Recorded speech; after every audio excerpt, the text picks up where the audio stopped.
Hey friends, welcome back to Beyond the Platform. I'm Ron Carter. I'm the catalyst for worship and music with the Georgia Baptist Mission Board.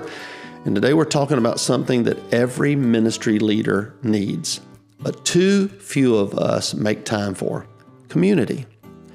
Restoration requires community, and not just after a fall, but before it ever happens. You know, James 5:16 says, "Therefore confess your sins to each other and pray for each other so that you may be healed."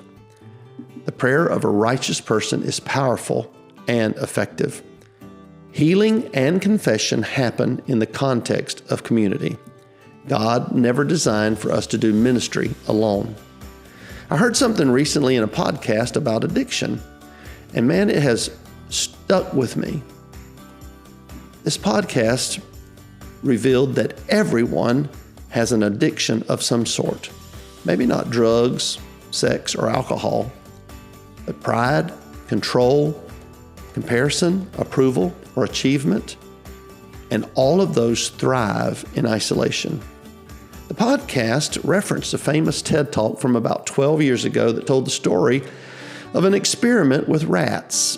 In the first test, rats were placed in a cage with two bottles, one filled with plain water and one filled with water laced with cocaine. And left in isolation, the rats almost always chose the cocaine water, and they'd drink it again and again and again until it finally killed them. And then the researchers tried something different. You may have heard of it. They built what they called Rat Park. Same two bottles, but this time the cage had toys, tunnels, and most importantly, other rats. And almost perfectly, the rats ignored the cocaine water. The conclusion was simple but profound. What the rats really wanted wasn't the drug, it was community.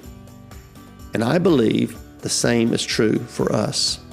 When we are isolated, we reach for whatever numbs us. But when we live in a healthy community, we thrive. Most ministry failures don't start with one big decision. They start in isolation. We pull away, we stop answering the phone, we skip that lunch with another pastor, we convince ourselves that we can handle it, just us and God. But that is not how God designed us. Ministry is not a solo calling. It is a shared one. And when we isolate, we open the door for temptation, burnout, pride, and secret struggles to grow. And here's something I want to be honest about. Sometimes the community you need may not come from your local church. If you're a pastor or a ministry leader, you may need to find other pastors or leaders outside of your context who can walk with you honestly. You need people who will tell you the truth, who will pray for you when you can't, and will hold you accountable and remind you of grace. Now that is the framework for real community.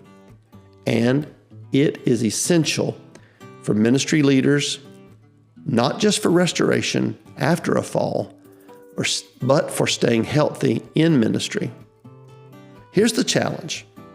We all know we need community, but very few of us make it a priority. Ministry schedules, family demands, and even pride keep us from investing in relationships. So here's my encouragement. Start small. Start today. Invite somebody to lunch. Schedule a coffee. Send that text right now to another leader. Begin to build relationships that keep you grounded. Community won't just protect you. I'm telling you, it will refresh you. So pastor, worship pastor, ministry leader, please don't walk alone. Don't carry the weight of ministry by yourself. Lean into community. It is where healing begins and where faithfulness grows. I've said it many times, but here at Georgia Baptist Mission Board, our leaders are passionate about helping you find that kind of community.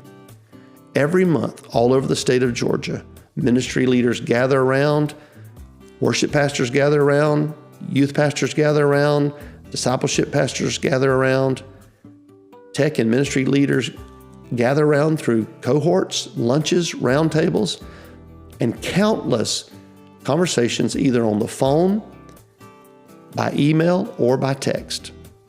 Because we all want to help you run the race well and finish well.